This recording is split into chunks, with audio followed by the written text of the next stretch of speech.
Fake news! Fake news! Yan naman ang claim ng ilang netizens sa isang news post tungkol sa pagkakahuli ng mga pulis kay Baron Geisler. Robby Domingo, pinagbantaan ng isang Don Bell fan. Robby, hindi nagpatinag. Sumagot. Gano'ng katotoo na itong si Andre Brillantes may jowa na. Ang showbiz, totoo ba yun? Siyempre, gagawa sila ng paraan para man lang makakurot dun sa viewership ni Batang Quiapo Oo, kaya Lolong ha? Ako, kumusta ang Lolong? Dahil alam mo, lately, no, puro Batang Quiapo yung nag-viral. Katapat man doon ng Lolong. Kami naman sa Team Lolong, laban lang, hindi sumusuko si Lolong. Ito na ang latest, kaya tumutok ka na, dali. Ito na nga! Ito na ang mga marites, kaya i-chika mo na, dali. Ito na ang latest! La la la la la la, i-chika mo na, dali. Ito na ang latest! La la la la la la, i-chika mo na, dali. Ito na ang latest! Hello mga ka-update! Ito po ang inyong mga lingko. Ito po si Mama Lon! Ito naman po si Josa Poco! Ito naman po si Papa O, si Odin Diaz, ng mga ama ang lagi niyong inihirit sa... Kaya i-chika mo na, dali.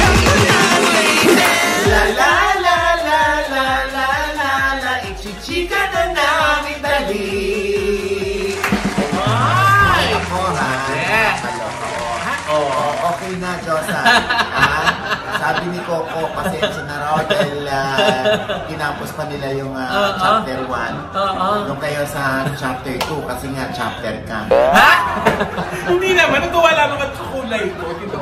Well, sinadya mo, porque mag-ano ka Pero, grabe na yan. Di ba? Ito yung nakakapagpagaling ng ubo ni John. Talaga? Magpano na siya, Mama Loy. Baka naman i-take nila yan kaya panghugas po yan ng singgan. The best. Oo, mabango. Magaling mag-alis ng sebo. Mag-order kayo sa TikTok, ha? Yes. Doon pa lang siya available. Hanapin niyo lang po yung kanilang TikTok account. Yes. Ang bida. At bidang-bida si Direk Coco. Grabe na. Congratulations. 1 million plus. Congratulations. Alam mo na, nahabol. Ako yung napagod. Diba? Sa nung Friday. Diba? Sabi ko, my God, ang haba ng eksena pero sulit. Diba? Yung Ang habulan, galing. yung parkour nila, yung bugbugan, diba? Grabe! At nalaman na nila! Na mag-ama sila! Imagine mo, no? Parang 2 taon bago nila nalaman na mag-ama sila. Diba? Grabe! At ang nakakaloka nito, no? Dahil sa, syempre, ma-action talaga. Patayan Diba? Yung mga parang nandun sila sa squashy. Oo, ang dami namatay. Sabi ko, Diyos ko, ano to? Pagkatapos sa eksena, kumusta kaya yung mga bangkay? Paano i-claim ng mga mahal nila sa buhay? Maghahabol ba sila?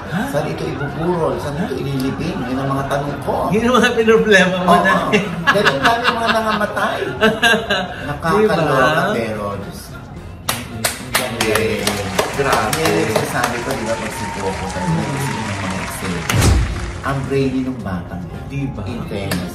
Kaso buhay pa rin si David tsaka si Rigor. Kaya gigil na gigil tayo sa kanila, di ba? Hindi, kasi dapat magkaroon ng closure yun.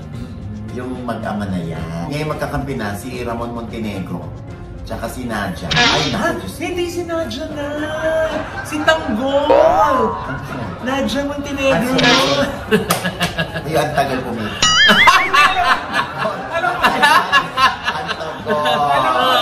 Narinig ko yan. Hindi nga lang yung pinag-uusapan ninyo, Tito, umaga-umaga nagkakape ang inay ko at saka yung kasambahay namin. Sabi niya, may nagpatayan. Sabi ko, ano yung patayan? Yung pala, ang Batang Quiapo. Naku, makabanggit mo ang probinsyano. Akala ko ano nangyari. Diyos ko. Baloy, umabot pala ng 12 million total views and counting, ha? Ang February 21 episode nito, nung Friday. Kaya nga, di ba, talagang I'm sure yun yung katapat nitong Lolong. Ay, nako, syempre, gagawa sila ng paraan para man lang makakurot dun sa viewership ni Batang Quiapo Oo, kaya Lolong, ha? Nako, dapat medyo sipagan natin, medyo, alam niyo, pagandahin palalo yung lolo. Baka naman maraming namimiss yung mga tao dyan at talagang doon na sila nakatutok sa Batang Quiapo. Oo. Maganda nga kasi na paganda yung story dahil nagkakaroon ng revelasyon ngayon na sa Batang Quiapo.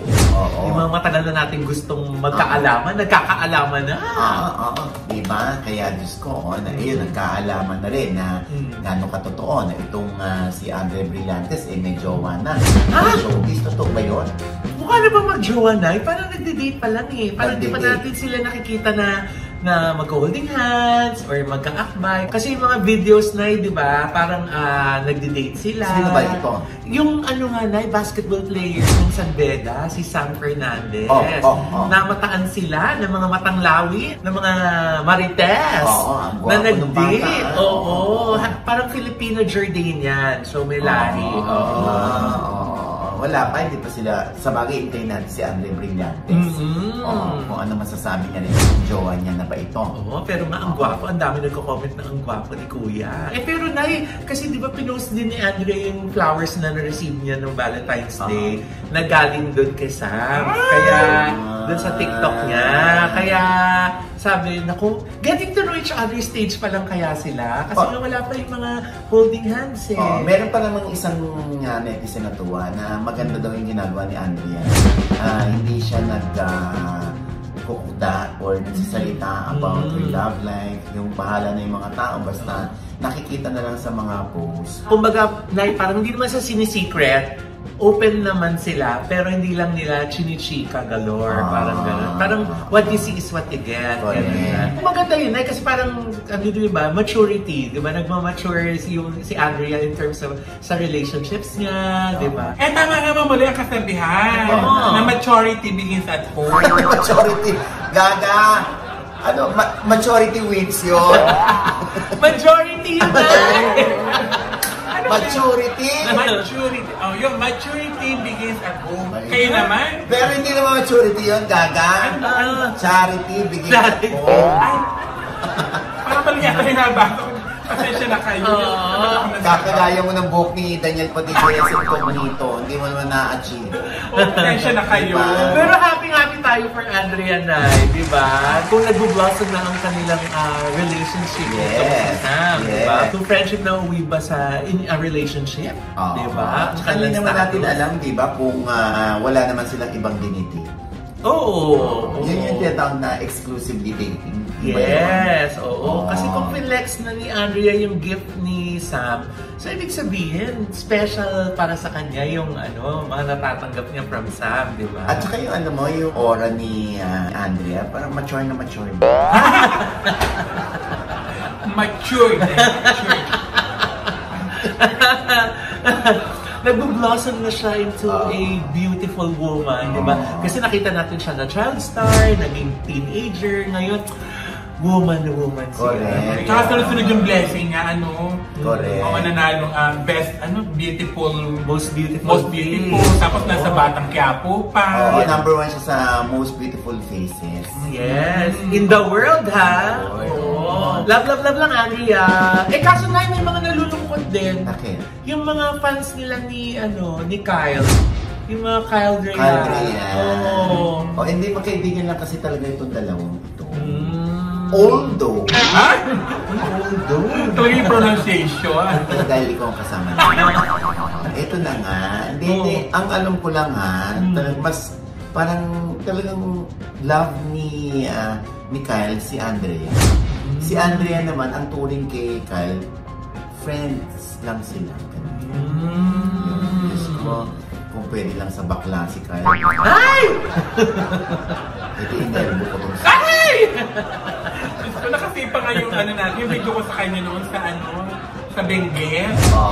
Kasi yung nag-pepperboard, talaga palang bumubukol Tito Oji. Ang alin. Yung sa ganitong part niya, di ba? Doon siya nagkatengay. Unang-una, bakit ka doon nakatingin? Oo nga.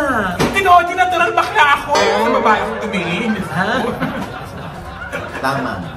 Kayo naman, just maliit na bagay. Ako naman napasulyap lang eh. Mga 30 minutes eh. Ganun lang naman eh. So, nakita mo din? Hindi, syempre investigative reporting yung Okay. Oo. Palusot na. Ako medyo nag-worry eh. Bakit? Baka ako na untog. Ay, naku mo. Anyway, ay naku, nga pala, mag-guest dito si Nick Makino. Ay, talaga? Yung newfound friend natin. Yes. Anyway, Ay, teka lang. Speaking of lalabas. Bakit? Oh, ang galing na. Ikaw na naglabas ng mga judges ng PGT. Tama. Oh, na ba? Diba? Ha? So, ayun na nga. Ayan na. In-announce na talaga. Na si Donnie Pangilinan, si Miss Uge, si Catherine Bernardo, tsaka si FFG. Diba? Oo. Tama yung aking source. Oo. Diba? At, ang host, tama din ako. Robbie Domingo and Mele Cantidero. And speaking of PGT, dahil malapit na nga itong magsimula, ay nagsimula na rin mapraning ang ibang fans ng Don Bell. Sa post ni Robbie Domingo ay may isang fan ng Don Bell ang nag-comment kay Robbie ng, ay, subukan mo lang na i-match si Donnie at si Catherine Bernardo. Ready ang supporters ni Bel Mariano na i-bash ka mula ulo hanggang paa. Huwag mo i-tolerate ang kalandian ng peste mong kaibigan. Nasinagot naman ni Robbie ng, can I consider this as a threat? Can I take legal actions against this? I don't tolerate this behavior. Matatandaang na-issue noon na type ni Donnie si Catherine dahil sa reception ng kasal ni Robbie at ng misis nitong si Mikey Pineda noong January 2024 ay may video na nag-viral na parang kinukulit daw ni Donnie si Catherine. Ito yung panahon na umuugong ng kaka-split lang ng Katniel. Kaya siguro napraning ang isang fan ng Don Bell at tinreten ang co-host ni Mele Cantiveros sa PGT. Marami naman na nag-call out at umokray sa naturang netizen sa comment nito. Ayun, siya tuloy ang na-stress. At ito pa doon. Ay, ano pa man yan? Ito pa chika. Oh, ano? Fake news! Fake news! Yan naman ang claim ng ilang netizen sa isang news post tungkol sa pagkakahuli ng mga pulis kay Baron Geisler. Pero sunod-sunod ng mga online news pages ang naglabas ng balita kung saan di umano hinuli ang aktor na si Baron Geisler sa salang public intoxication bandang 3:50 AM noong February 22 sa Mandaue City, Cebu. Nasa kustodiya ng Kanduman Police Station si Baron after allegedly causing a disturbance bunga ng sobrang kalasingan. Ayon pa sa CDN page or Cebu Daily News, Geisler was charged with violation City Ordinance number 11-2008-434. Parehong araw din ay inirelease na si Baron pagkatapos bayaran ng fine for his violation. Samantala sa mga comment section ay madalas mabasa nga na fake news daw ito at matagal na raw itong nangyari. Meron pang nag-comment na nasa Japan daw si Baron taping for incognito. Meron ding comment na hindi na raw ba natututo si Baron? Yung iba naman ng comment ay nakabawi na si Baron kaya sana raw ay tigilan na nito ang pag-inom ng alak at idiretso na ang buhay. Samantala, nag-post naman sa kanyang Facebook account si Baron Geisler para linawin ang lumabas. And we quote, "Breaking my silence. There's a lot of misinformation circulating, especially from news outlets that failed to verify the facts before reporting. Irresponsible journalism has blown things out of proportion, creating unnecessary confusion. I want to make it clear, I'm okay and I'm seeking legal advice to address this properly. To those who continue to stand by me, thank you. Your support means everything. #Truth Matters. #Grateful." Nagkaroon din kami ng chance makachat sa messenger si Baron para iklaro nga sa kanya ang lumabas at ayon nga sa aktor, palipad na raw silang mag-asawa. Ito'y para patunayang okay siya at okay sila ng kanyang misis. Sinabi pa ni Baron na matagal nang umano ang mugshot na yon nung kasagsagan ng pag-aaway nilang mag-asawa dahil nga sa pag-inom niyang madalas ng alak. Bakit daw ito lumabas? Sabi pa nga ni Baron, kung kailan naman nakakaahon na ako, saka pa may ganyan. End of quote. And with that, mga kaibigan, ito po ang inyong mga lingkod. Ito po si Mama Loy. Muna na sa amin na hindi pa namin subscriber, please subscribe now na. Click nyo na po yung subscribe button na nandyan sa ibaba. Siyempre pa, ang kanya-kanya naming channel. Yes, sana manood at mag-subscribe po kayo sa channel ko. That's Mama Loy sa YouTube. MAMALOI. And of course, nais natin magpasalamat sa Envy Skin Beauty and Wellness Center for skin, face, body, and wellness. Diyan lang po sila. Sa Mother Ignacia, tapat po ng ABS-CBN. Diyan po sa Grandia Place ground floor. Ang mga drips nila, kaya tayo nag-glow na. Sarap na mga ilaw. Dahil po imported from Switzerland. At yung mga drips nila, starts at 1,800. Correct. Oh, di ba? Pati mga facial nila, Nay, kompleto na, 1,800 din nagsisimula. Correct. Oo. At nagtatapos sa 1,900. Ha? Marami po kayong choices dyan. Pero subukan niyo po, yan, yung kanilang mga services. Di ba, Nay? Ayan. Josan. At ako naman, syempre dito OG, ang Headway Vera Salon para sa aking buhok. At, yes, at sa Ideal Vision. Doc Jessica D! Thank you so much! Ayan, Gorgeous smile. Yes! Doc JC Solis! Ayan, at syempre pa, Mm. oo, ang akin naman panayam kay Brad Pitt na talaga naman maraming salamat sa nag-umpisa at tinapos ang ating vlog. Ako marami nagtatanong. Oo. Kung kanino doon yung bahay, hindi nyo sinabi. No, hindi nila tinapos. Ay, mga nagtatanong. Akala nila tapos na. Oh. Pero biglang merong punchline dun sa dulo. Oo, kaya kailangan balikan tapusin nyo. Oo. At ito, OG, ito pa, hindi lang ako ang tawang-tawa. Alam naman yung kapatid mo si Ate Ellen. Ako napaka-meticulosa din yan. Pero nag-message sa akin tawang-tawa daw siya sa interview niya. Sa buti nga siya, may message yung kapatid ko sa akin. Di ba nila message din? Katapusan? Oo, minessage ako ni Ate Ellen. Tawang-tawa daw siya. Sa katapusan, Elena. Ayan, at syempre pa, maraming salamat sa OGDS Inspires yan. Yes. At meron din si Brad Pitt na show sa February 28 sa That's Diner. Ay, Diyan oo sa nga. Cainta, yan, dyan sa Santa Lucia. Meron siyang show dyan with dinner. Ang presyo ay 1,500. Yun. Siyempre, ang J-Heart Music, ha? Yes. Oo, kasama si Era Covers. Tuloy na tuloy ng kanilang tambalan. March 21 and 22, 1,500 lamang po ang ticket. Ha? Yes. Ako, talagang mga bagong pyesa ang kanilang tutugtugin. At syempre, yung mga NCLEX sponsors dyan, mga nurses. Yes. Ito na ang pagkakataon ninyo, ha? Kung gusto nyo mag-abroad, magstay sa abroad o manirahan sa New York, lalo na, kung qualified kayo, tingnan natin, basta mag-PM lang kayo dyan sa White House Cares. Yes. Oo, ha? Para maiwasan niyo din po yung maloko ng mga scammer. Legit yan, na aking Eh, kumaring totoo may-ari po niya, yan, si oo. Rose Santos. Yes. Oo, ha? Napakabilis po nilang mag-reply, mag-respond. Oo. Correct. Yan. Mga taga Manila, no? Yes. Nag-approach sa atin. Boboto namin si Sam Bersosa bilang mayor. Oh, yes. Naku, hindi po kayo magsisisi. Oo. Napakaganda po ng mga plano niya At para hindi sa corrupt Manila. yan, sarili niyang pera yung kanyang inaano. Di ba sinasabi niya, pag naglabas ng pera, babawiin yan. Yes. Ay, hindi po. Diyos ko. Ano yan, negosyante yan. Pati sa abroad may negosyo yan. At Kaya saka hindi niya kailangan yung pera ng Maynila. Kailangan ng Maynila ang pera nila. Oo. Tsaka kung isipin mo na, dahil sariling pera niya yung ginagastos niya, so wala siyang mga magiging sponsors na Yes. kailangan niyang balikan ng utang na loob. Correct. Diba? Correct. Oo. Good luck, Mayor SB! Yes!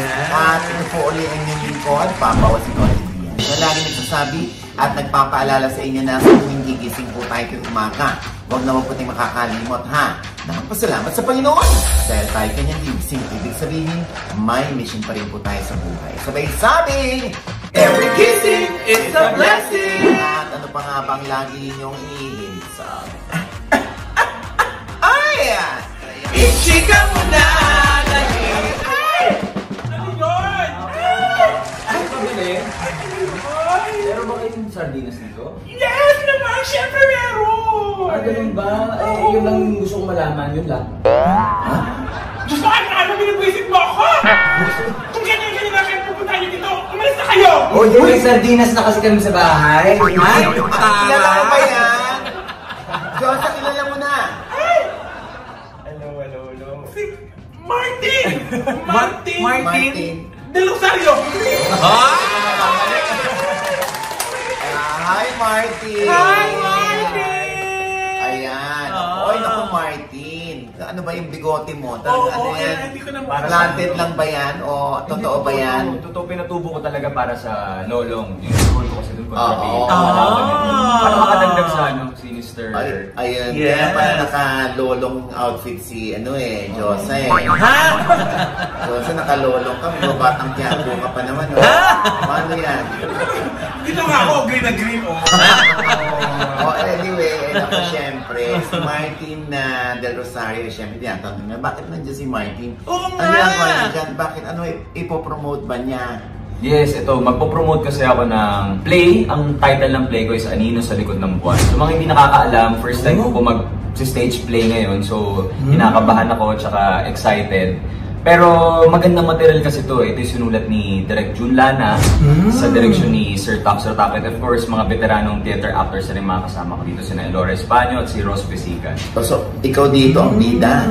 Isa, tatlo lang kaming characters. Straight Oh play my po. God! Yes, tatlong characters, straight play po ito. So magra-run po ito for almost 2 hours na tatlo lang kami nandun sa stage. Nakakaloka. So, mula anong date?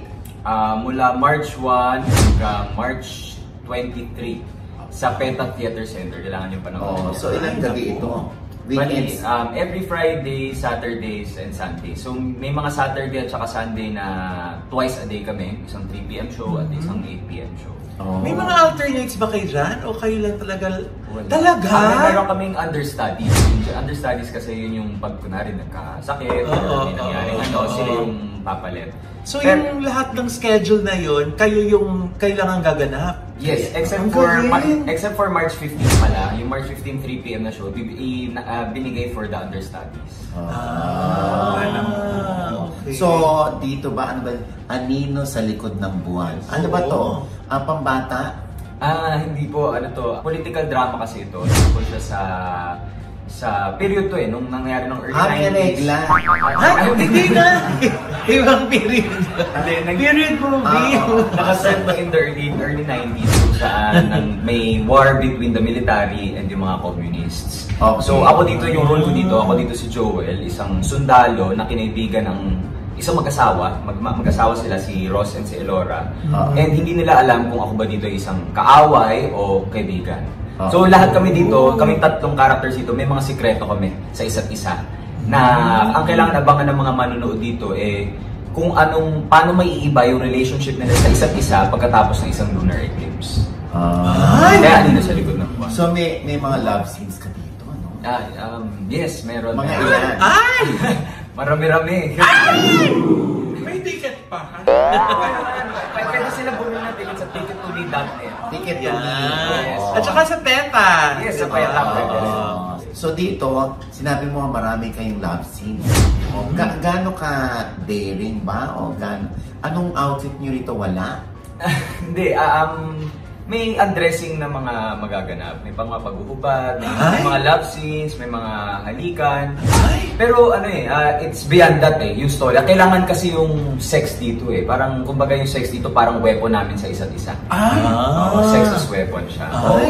So, very crucial. Hindi siya yung basta nilagay lang dun sa storya. Isang, importanteng factor siya para gumalaw yung istorya. Okay, so dito ay magpapakita ba ng maselang bahagi ng kanyang katawan si Martin o yung girl? May mga times na, kasi like ako, hindi naman ako magpa-plaster. Pero naman yan, nasa blocking naman kasi yan, nasa tamang lighting ng director. So artistically, magagawa siya ng maayos nang hindi siya bastos na bastos talaga. Teka lang, pwede mo kami hawak ng ticket. Bibili na ako. Ano Ticket? Ticket! Ano dinig mo? May hawak na siyang ticket. Bibili na ako. Nasa kanan na siya, ha? Nasa kanan siya. Yun din yung dinig ko. Oo. Teka lang, nabanggit niya yung plaster. Ba't kailangan ng May plaster Hindi, o wala walang nang plaster, di ba? Kaya Wala, nabanggit wala. mo nga yung word na plaster. Hindi naman not totally naman. Siguro may mga parts lang na hindi baka hindi nyo rin masilip kasi baka madilim. Hindi pa kasi kami nagte-technical rehearsal. Pero definitely yung play R18 siya. So, R18. Teka. So, ibig sabihin, may part dito na makikita ka na walang underwear, walang... Siguro may part na mabababa ko lang ng onte. Ay! Pero hindi naman yung mapapakita talaga. Sana may sample. Note kayo! Ito na, pipila na nga agad. Si Martin, papupuntahin pa kami doon. At least kami tatlo lang to.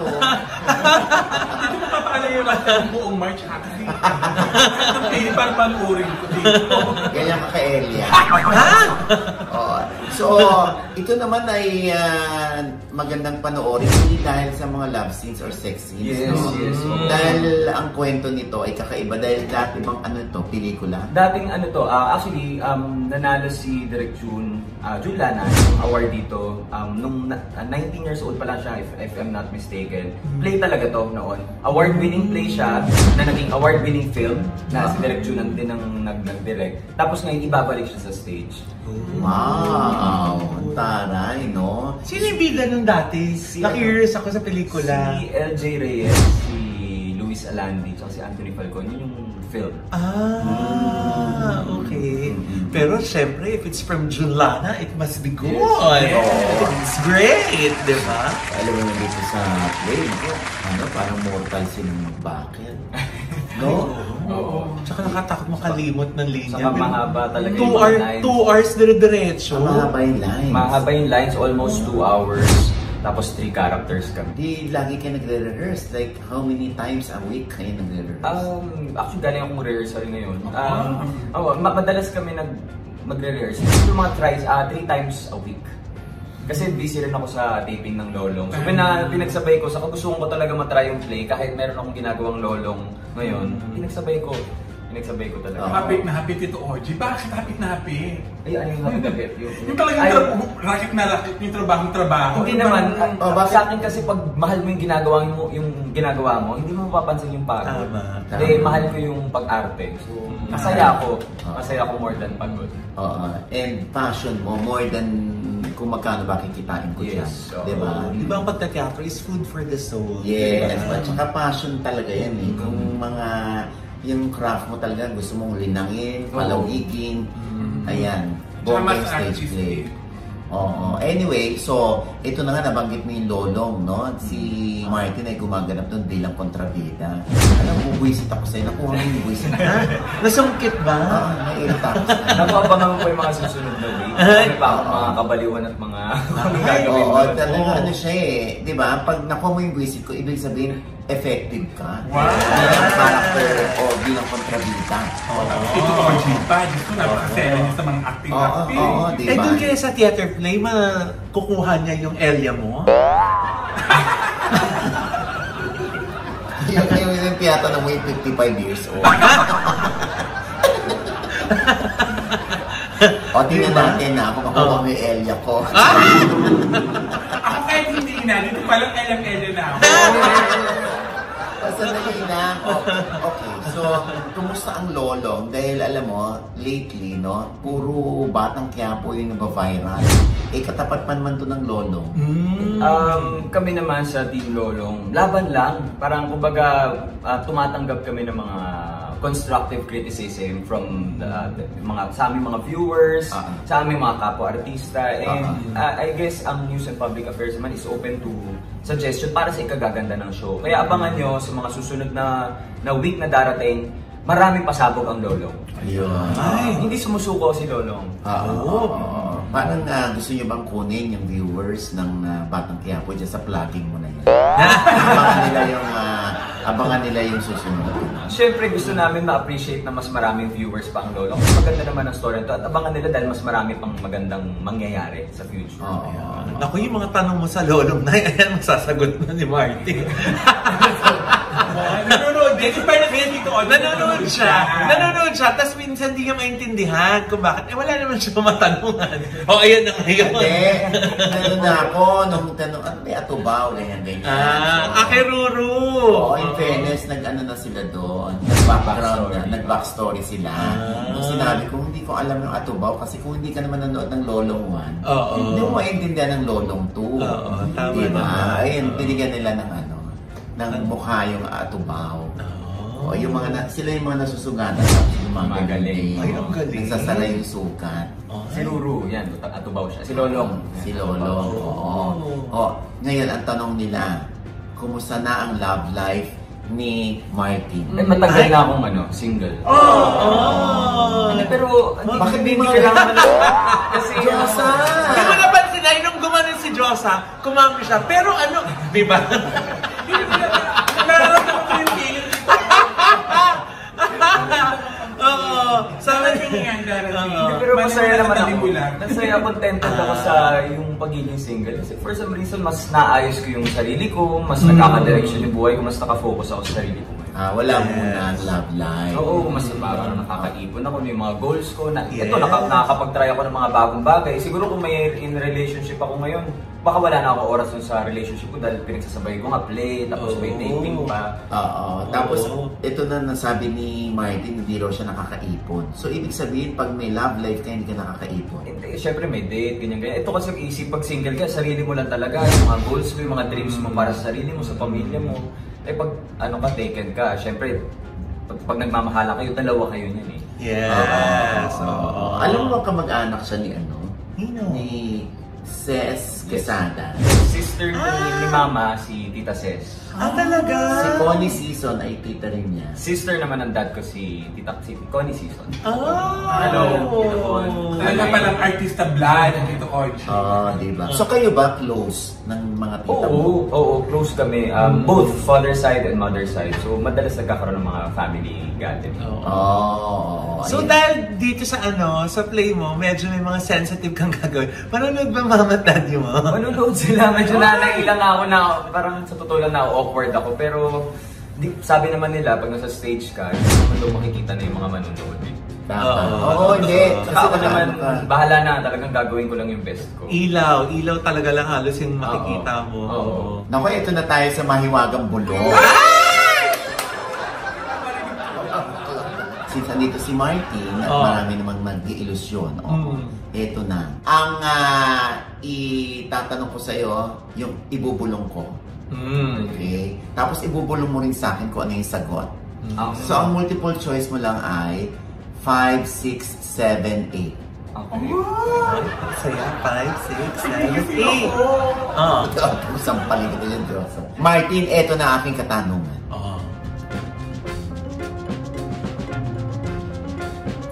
Ha? Okay, ibulong mo na sa akin. Anong sagot? Lahat na ng 7 at 8 eh.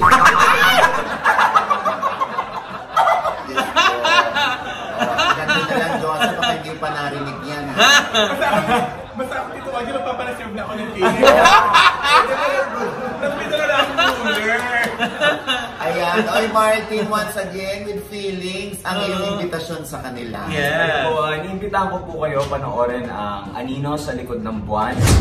First time ko pong play ito, so special po to sa akin. Itong play na ito ay sulat po ni Direk Jun Lana sa direksyon ni Sir Taps Rotakio. And of course, kasama ko dito si Elora Espanyo and Ross Pesican.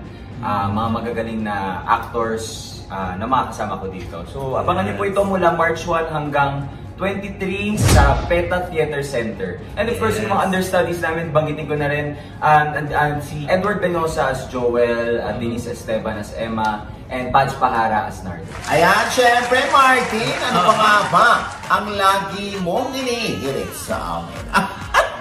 Ayan! Ichika mo na! La la la la la la la la.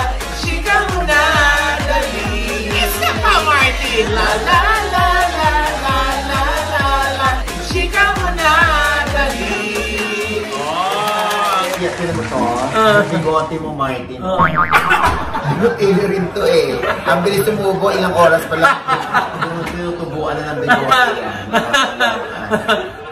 Parang naahit mo na yun sa'yo. Tuloy pa rin yung tubo ng kanya. Ay, nako. Alam mo, dito mo malalaman talaga eh, sa kamay ni Martin. Ay! Sinasabi niya Kung eh. 7? Oo, ito. Ano ba naman, Nay? Hindi naman ako prepared. Ayan, prepared na ako.